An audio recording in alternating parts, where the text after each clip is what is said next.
Hello, in this video I want to show you how to add and remove SD card from Blackvue DR750S.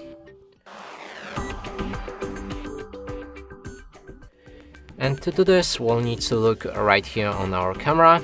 Now we can open a slot like this by pulling the handle right there.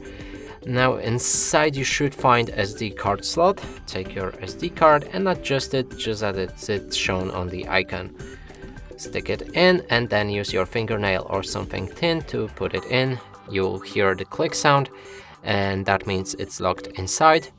In case you want to remove it, then use your fingernail or something thin again to click on it like that.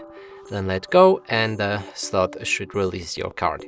And that's it for this video. Hope you like it. Please consider subscribing to our channel, leave a like and a comment below.